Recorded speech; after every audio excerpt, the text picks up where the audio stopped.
que estando todo tan estricto con lo que sería, ¿no?, la madre teniendo la tenencia, que le den la autoridad o el permiso al padre para que vaya y lo retire sin tener, sin estar la madre presente. O sea, el padre fue, lo retiró del colegio como si fuera que siempre tuvo la tutela de la criatura cuando él no la tenía.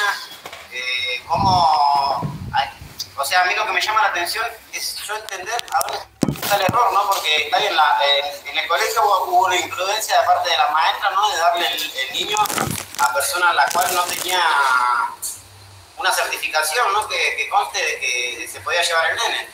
Y bueno, nada, también lo que yo quiero es entender un poco, porque venimos trabajando mucho sobre estos temas y sabemos de que una vez que alguien tiene la tutela, el otro padre responsable de cierta forma pierde su parte responsable, ¿no? Más allá de que a él le dieron el régimen para que lo visite,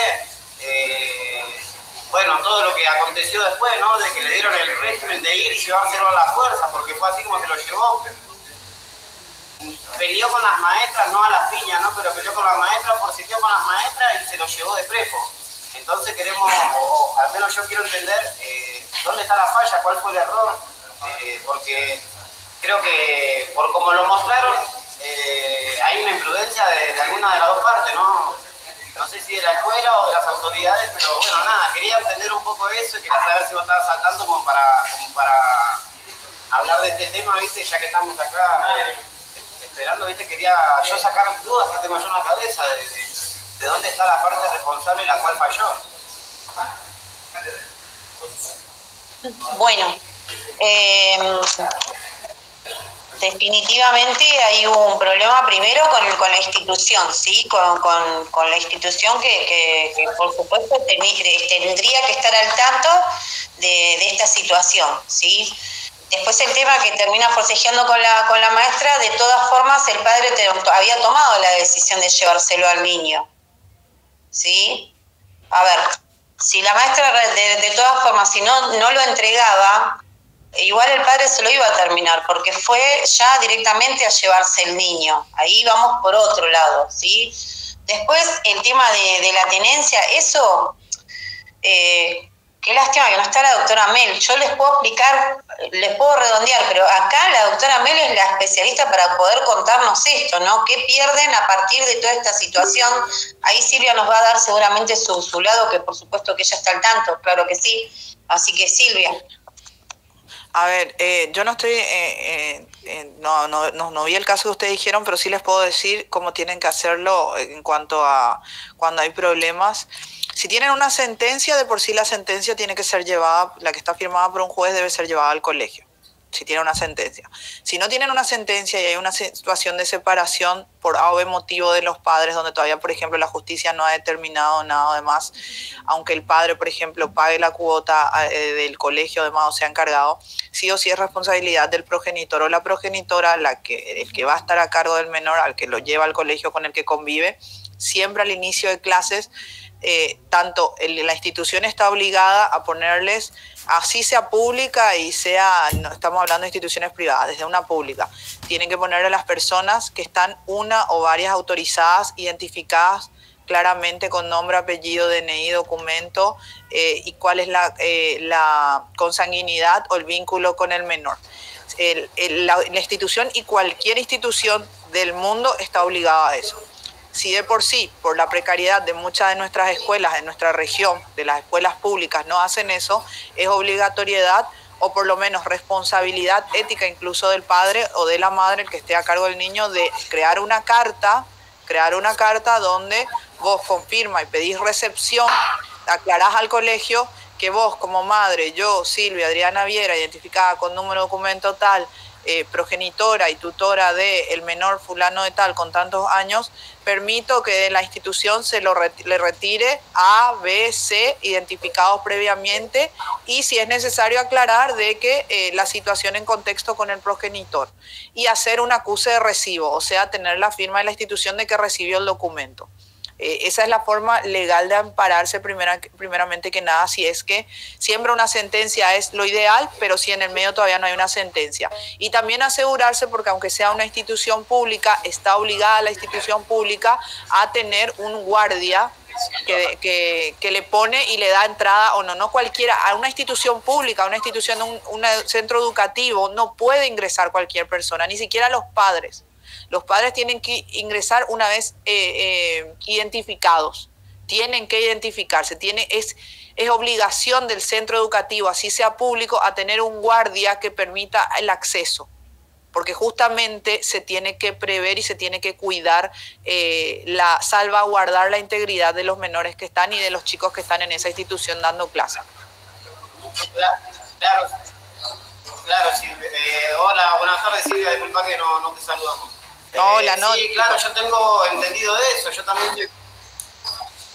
soy padre y soy consciente de que para que cuando hay un conflicto entre padres, ¿no? Como ya varias veces lo mencionamos, en varias ocasiones quedan de por medio los chicos, ¿no? Que no debería. Pero bueno, en este caso yo soy consciente de que para que un padre o una madre que no está autorizado, más allá de que le concedan o no el régimen de visita, tiene que aguardar hasta que llegue la autorización para que él pueda retirarlo. Sí. Nada, a mí me pareció, me molestó, ¿no? Mucho, demasiado, ver la manera en la cual se lo llevaba a la fuerza al nene cuando el nene no quería y pedía por favor, no quiero, por favor, pedía. Bueno, claro, y ese documento te va a hacer... También me interesa saber si... Sí, decime. Ese documento también te va a avalar a la denuncia posterior, que más o menos entiendo de la situación que se dio. Porque posterior a eso tiene que haber una denuncia de ambas partes, de la institución, porque se penetró y se ingresó a su lugar sin autorización de la institución en sí, y después el progenitor que esté a cargo de la tutela, o sea, donde el niño está o la niña están durmiendo, donde vive. Pero de vuelta, ahí, quitando cómo se comportó el padre, que es inaudito por el poco contexto que tengo, entiendo, ahí hay una gran falencia del centro educativo que no tiene un guardia, y eso lastimosamente es característico de nuestra región, porque para los gobiernos es más importante que apenas pagan un sueldo a un profesor, imagínate que van a pagar el sueldo a un guardia que abra y cierra la puerta para permitir o no el ingreso de las personas. Estamos hablando lastimosamente de la realidad de la región en Sudamérica.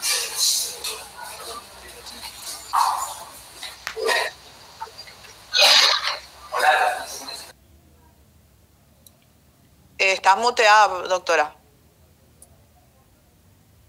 Perdón. Recuerden anotar, está perfecto. Chicos, esto mañana vamos a invitar a la doctora Mel, ¿sí? Para que inclusive se lo puedan plantear ustedes o se lo voy a plantear yo para la alfabetización jurídica con respecto a la ley del niño, ¿sí? Porque esto es importante. Aparte es importantísimo que hayan prestado atención a esto. ¿Sí? Que les haya resultado chocante y les haya resultado algo anormal lo que hizo esta persona.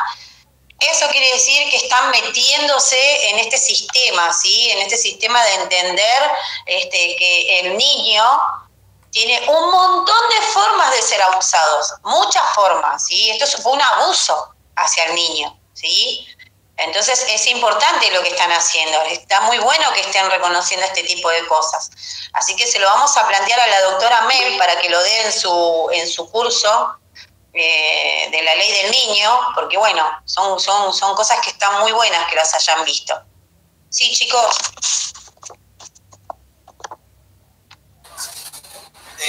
Sí, Ale, así como decís vos, o sea... Yo creo que si hubiese sido en otro momento, sin haber estado al tanto de todo lo que trabajamos, de todas las maneras de abuso a un niño y todo lo que fuimos pasando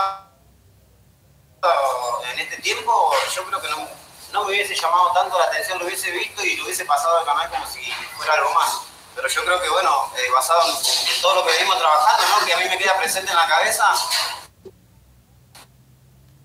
la distinta forma de abuso, de qué manera puede reaccionar el chico, porque yo creo que esto a nene le genera un trauma con lo que es la escuela, porque y más frente a un montón de personas mayor, de la cual él confía y se siente contenido, en la escuela porque hay personas mayores las cuales son responsables, ¿no? O sea que yo, en mi pensamiento, ¿no? Basado en lo que venimos trabajando, yo creo que algún trauma le debe generar al chico. Yo creo que el día de mañana el chico va a ir a la escuela y no se va a sentir seguro. Porque si ya le pasó, y le pasó con el padre, entonces cada vez que ve a una persona mayor adentro de la escuela, la cual él no conoce, le va a generar algo. Un miedo, una inseguridad o lo que fuera, o sea, le genera un trauma. Esta situación, lamentablemente, yo entiendo que este es un tema que tendríamos que hablar en lo que es alfabetización jurídica, ¿no? Pero bueno, aprovecho el espacio y como todos estamos entendidos sobre el tema, pues juntos hablamos y juntos practicamos estos trabajos, ¿no? Yo creo que, nada, me pareció la oportunidad como para volcarlo acá, aproveché el espacio de que estamos esperando y lo volqué acá, dale. La verdad que yo necesitaba sacarme yo de encima la duda que yo tenía con respecto al tema. Más allá de que, como dicen, estamos nosotros informados por lo que el noticiero te informa. Por ahí el noticiero no te informa al 100 de cómo es la situación, ¿no? Pero creo que está a la vista de todo lo que sucedió.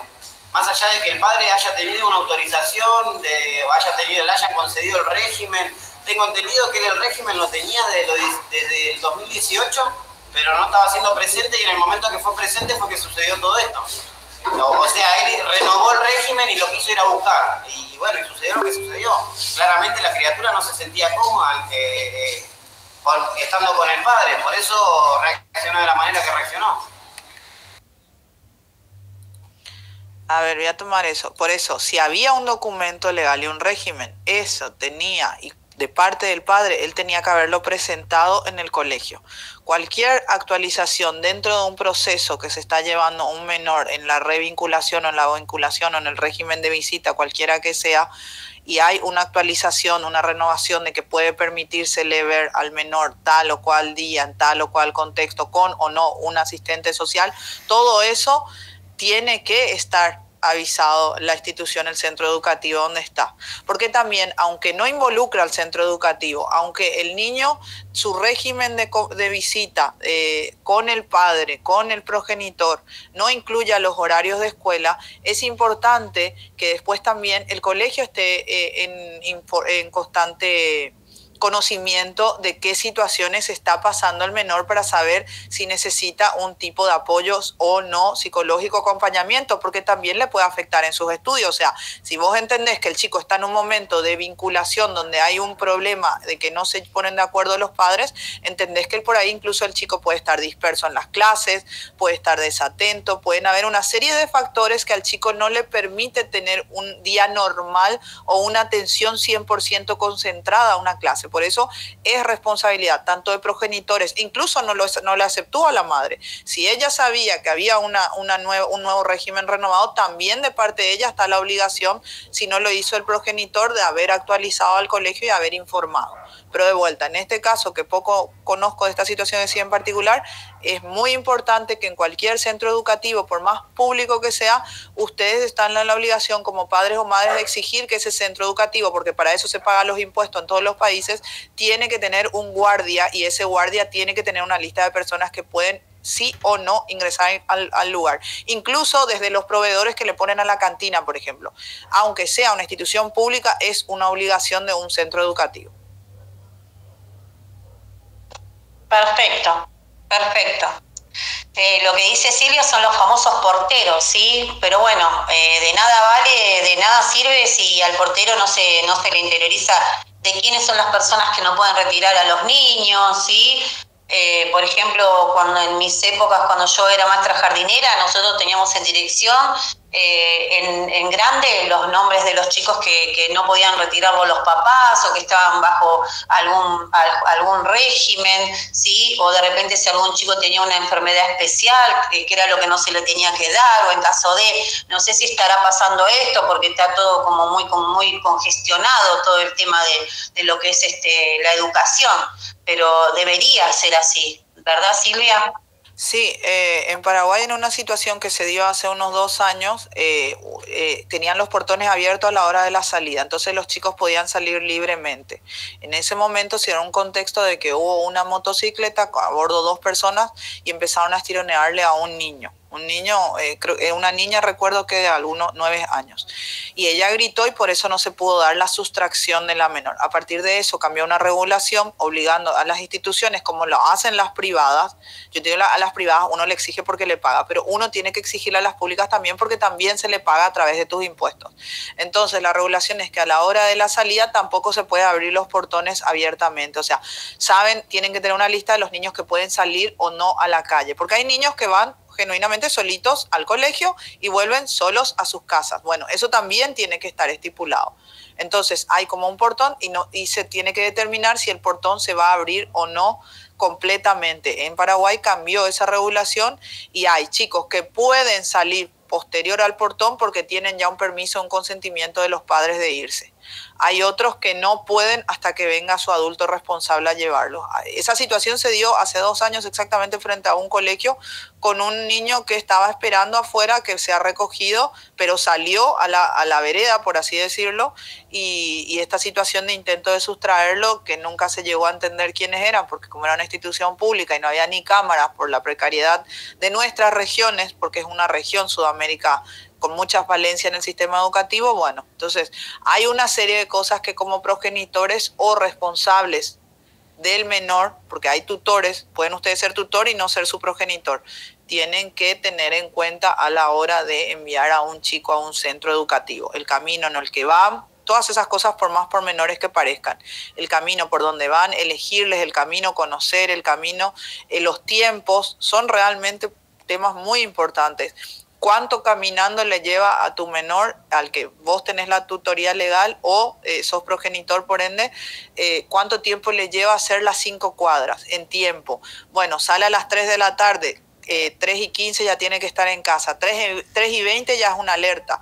¿Qué le pudo haber atrasado? Cuando llega a 3:20, ¿en qué te atrasaste? Parecen cosas que de repente nos coartan la libertad o le coartan la libertad al menor, pero son sumamente importantes a la hora de saber cómo manejar a un menor y saber si está ante una posible sustracción.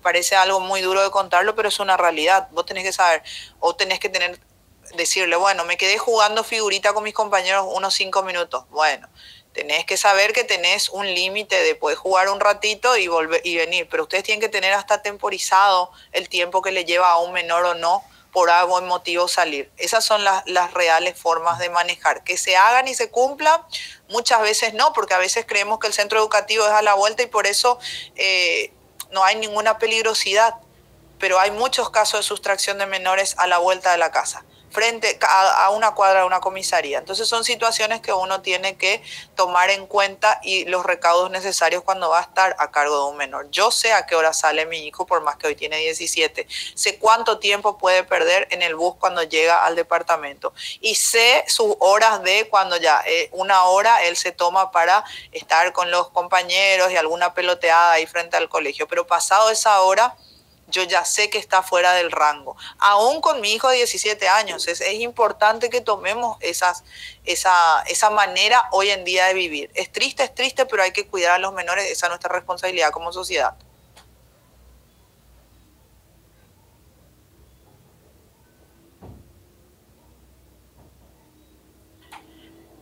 Doctora, no tenemos, está muteado tu entrada de sonido arriba está muteado. Salís por una cámara, entras por otra ahí.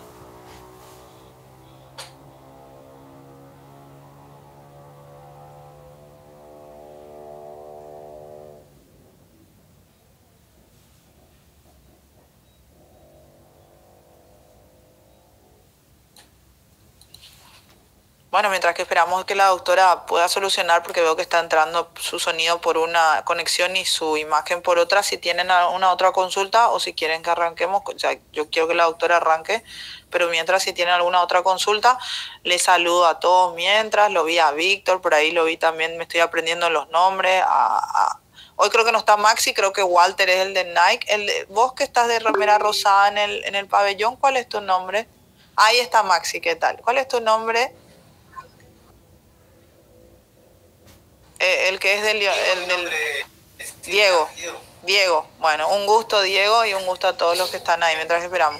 Creo que está Eduardo y Eduardo debe estar con, si no me equivoco, Víctor. Ustedes comparten la misma cámara, sí, Eduardo y Víctor. Así que si tienen alguna consulta o mientras que esperamos que se conecte la profe, porque no quiero arrancar la clase sin ella, que ella es la cabeza del grupo. Buenas tardes, Silvia. Buenas tardes, Silvia. Yo tenía como una consulta y una duda que me había quedado de la clase pasada sobre el tema de los celos. ¿Cómo enfrentamos a una persona que se obsesiona? La obsesión. Bueno, la obsesión, la obsesión de por sí ya es una emocionalidad que te lleva a la posesión. Eso no es sano. De vuelta, hay que volver a la base, a que toda situación de emocionalidad que sea un extremo sobre todo y perpetúe en el tiempo, o sea, dure en el tiempo, se convierta en una obsesión, tiene que ser tratada con un terapeuta o con un psicólogo. Tenemos que buscar las herramientas lógicas y los canales propios. Por ejemplo, con la doctora Ale o con un terapeuta y explicar, porque la obsesión te puede llevar a lo que decíamos, al sentido de pertenencia, a que es tuyo, a que es tu propiedad, a que no tiene ni siquiera justificativo para negarse a hacer algo que vos quisieras o para actuar como ella quiere o él quiere que vos actúes, porque ya está obsesiva. Entonces, esa persona obsesiva entiende que vos tenés que entrar dentro del cuadrado de cómo determine ella que tiene que ser tu manejo. Y vos no podés ser responsable de la emocionalidad o de la situación del otro más que de la tuya. Entonces, es una situación que hay que ser tratada en terapia primero, con un terapeuta, con un psicólogo, y también es una cuestión de saber poner límites y saber hasta dónde. ¿Por qué? Porque de vuelta, ahí se puede producir un disparador que hablábamos en la primera clase.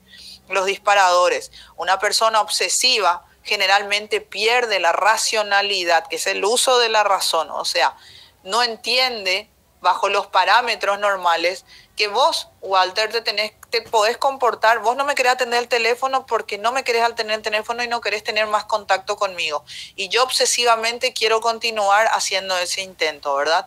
Y después busco, y eso me puede llevar a cometer actos irracionales, o sea, ir a buscarte afuera de tu trabajo, ir a esperarte fuera de tu casa, y en esos 10, 20, 30 segundos que se dé, puedo yo meterte una trompada, el querer pegarte, el estirarte el pelo, lo que sea. Entonces, todo el tipo de emocionalidades que van a un extremo tienen que ser tratadas y sanadas a través de las herramientas emocionales que un terapeuta o un psicólogo te puede dar. Ahí ya vino la doctora.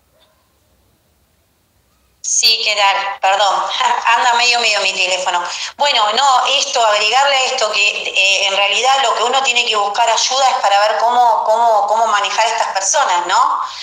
O sea, a ver, está la persona que lo está sintiendo, ¿sí? Pero la mayoría que termina buscando ayuda es la que está pasando por una situación así, que prácticamente es muy parecido a lo que está pasando una persona que está ante un narcisista o una narcisista, ¿sí?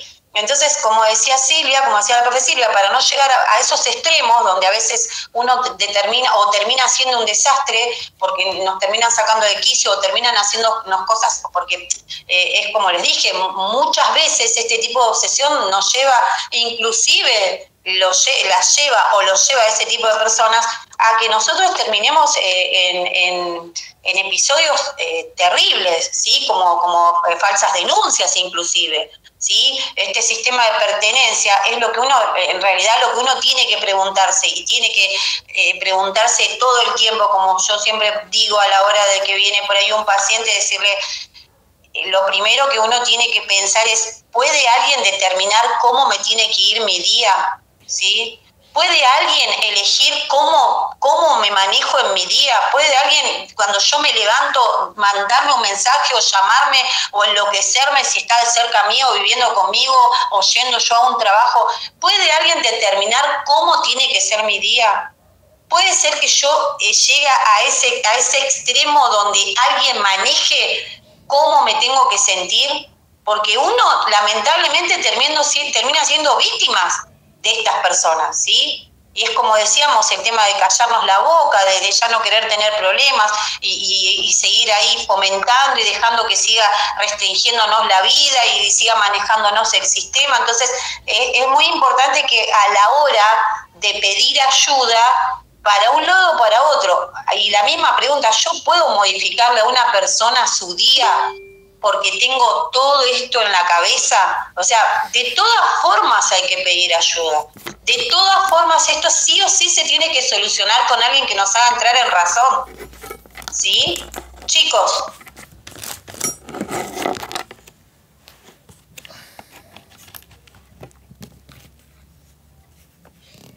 Chicos, ¿levantaron la mano? Yo quería consultarte. Sí. Yo quería consultarte preguntarte, ¿no? Si la celopatía en algún momento, aparentemente no llega a vincularse con la demencia, ¿no? En algún momento se cruza con lo que es la demencia y como que van juntas, ¿no? Porque si nos ponemos a razonar, ¿no? Sobre las acciones que toma una persona basadas en sus... Profe Silvia, ¿querés contestarle? Llega a convertirse en una demencia. Puede ser, pero la demencia en sí puede ser, no necesariamente está vinculada a la celopatía, ¿verdad? O sea, vos estás hablando de los celos delirantes, los celos patológicos y demás, ahí entran en la demencia, pero una demencia puede ser originada, y no quiero meterme en temas psiquiátricos que no me corresponden, pero una demencia puede ser originada por diversos factores.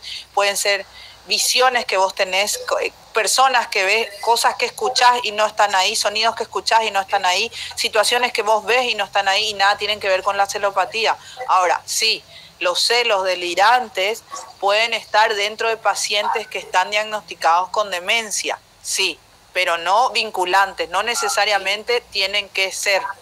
Pueden ser parte de una persona que sufre de demencia, como no también. Vos podés sufrir, Víctor, de demencia, y tu demencia es: escucho cosas que no están ahí, escucho voces que no están ahí, veo situaciones que no están ahí, y eso no te hace no te hace ser un celópata. O podés tener dentro de esa demencia la imaginación constante de que esa persona está frente a vos cometiendo un acto hasta sexual. O sea, por eso te digo, no necesariamente es vinculante, es que no necesariamente van juntos de la mano. ¿Me expliqué? Claro, sí, se entendió. Sí, por otro lado, o sea, yo analizando lo que eran los pasos, ¿no? De la celopatía y todo eso, yo fui, o sea, repasando lo que fueron mis vivencias, ¿no? Y llegué a esa conclusión. ¿Será que en algún momento se vincula la celopatía con el esquizofrénico, con personas que tengan enfermedad mental? O sea, no con las personas, sino con los rasgos, ¿no? Porque si bien sabemos, una persona por celos puede llegar a lastimar a otra. Hubo casos en los cuales uno mató a otro, y yo creo que eso ya sería, o sea, yo lo tomé, ¿no? Y lo pensé como que si entraba en la demencia, digo, porque, o sea, matar a una persona por un celo, yo creo que lo analicé así yo, hay que estar demente para llegar a ese punto, ¿no? Entonces, claro, ahí se me generó la pregunta de ese. Por eso, pero esa es una palabra que entiendo que vos la digas, hay que estar demente, ¿verdad? Porque lo ves como una locura, perfecto, pero sí, una celopatía no necesariamente es una demencia. La celopatía es, en ese momento, hablamos en la clase pasada, de que te hace perder en algún momento el contacto con la realidad y terminás cometiendo el hecho ilícito. O sea, lo que vos podés ante un eventual juicio hacer es, tu abogado va a determinar que vos tuviste un momento de quiebre en tu psiquis, de locura, además, o demencia, como decir, que te separó de la realidad, pero después volviste a la realidad y fuiste consciente de lo que hiciste. El que es demente diagnosticado, por eso pido disculpas a los psiquiatras, tiene un diagnóstico que va a seguir perdurando. El celópata puede haber cometido un delito y no es un demente, pero sí en ese momento que cometió el delito producto de la celopatía, su psiquis se quedó y perdió contacto con la realidad y llevó a cabo el hecho, que después sí se hizo consciente. ¿Me expliqué ahí?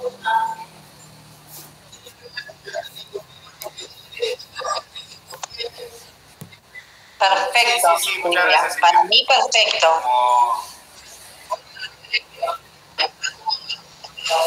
Cerramos así. Bueno, Vamos a arrancar, ¿sí? Vamos a arrancar que está buenísimo, porque van a ver que todo tiene que ir de la mano. Si bien hoy vamos a hablar de lo que es el trastorno de la personalidad, después van a ver que en algún momento esto se va a cruzar, ¿sí? Todo se cruza con todo, porque bueno, porque son episodios psicológicos que por ahí nos alteran en algún momento de la vida o no, o se altera la población o digamos el individuo de la palabra, y bueno, estamos cerca de un montón de estas cosas que nos pasan a diario. Pero primero vamos a hablar de qué es la personalidad, ¿sí? Antes de hablar de lo que es el trastorno de la personalidad, vamos a hablar qué es la personalidad. La personalidad es un conjunto de rasgos y características que determinan al individuo, ¿sí? Y se desarrolla a partir de formas de ser, ¿sí? ¿Se comprende hasta ahí? Eso es lo que sería la personalidad, ¿sí? Ahora, cuando nosotros hablamos de trastornos de personalidad, ahí empezamos con una línea diferente a lo que es la personalidad, ¿sí? Doctora Silvia.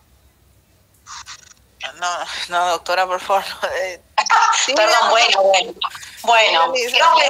Profe Silvia. Sí.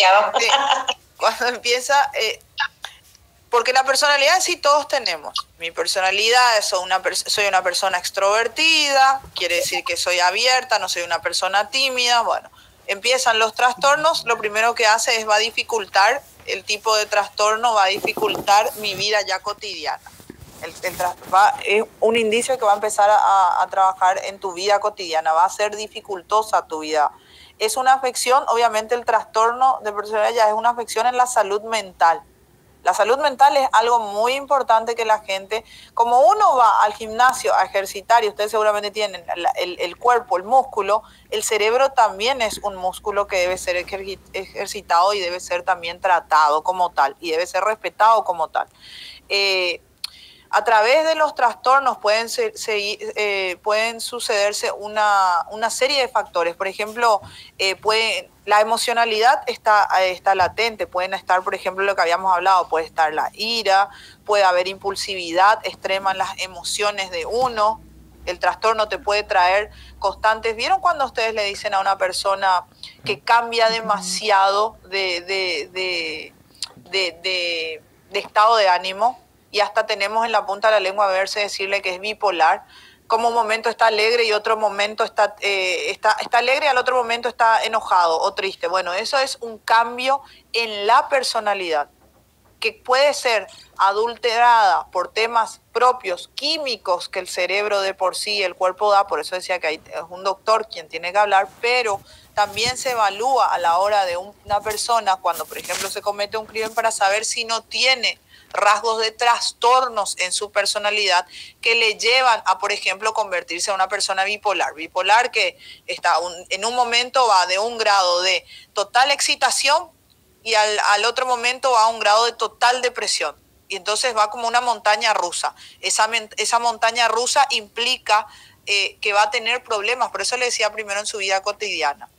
Porque vos no podés ser una persona, imagínense una persona que todo el día está así, que en un momento está alegre y vos le ves así en el pasillo y está alegre, le ves a Walter y está alegre, pero después cuando volvió está así que está pateando todo y después se fue y viene otra vez alegre y vos tenés que lidiar con qué Walter te quedás, con el que está pateando todo o con el que está alegre. Estás ante una persona que está teniendo un trastorno dentro propio de su personalidad. Su personalidad puede ser de una persona súper alegre, agradable, tranquila, pero ante ese trastorno su cuerpo va mutando y va subiendo como una montaña rusa. Entonces son trastornos que uno tiene que tener en cuenta y obviamente en su vida cotidiana le puede traer problemas. Y su emocionalidad se va a ver reflejada. Va a ser impulsivo, va a haber ira, va a hacer cosas sin pensar. O sea, va a estar alegre y porque está alegre va a decir, no sé, una ronda de jugo para todos. Ah, bueno, y él va a hacer. O va a agarrar y va a decir, le voy a meter una cachetada a todo el mundo. O sea, hace cosas sin pensar. Porque hay un trastorno dentro de la personalidad propia. La personalidad casi es el ADN de cada uno. La forma, porque yo entiendo que cada uno de ustedes no es igual. Yo soy más alegre, yo soy menos alegre, yo soy una persona que hablo más porque soy más extrovertida, yo hablo menos porque yo soy más tímido. Eso no está mejor ni peor, ¿eh? Ser tímido y ser extrovertido que ser introvertido no está mal. Los extremos sí. pero es parte de la personalidad. Yo, por ejemplo, puedo hablar más en público, otros pueden no hablar más en público. En la clase, ahora mismo donde están los del pabellón, hay gente que tiene menos problemas de estar frente a la cámara y hay chicos que de repente quieren estar más hacia el fondo porque son más tímidos y eso no está mal tampoco, porque igual todos están participando. El problema es cuando ese trastorno afecta y va mutando y va cambiando y hay muchos tipos de trastornos. Doctora.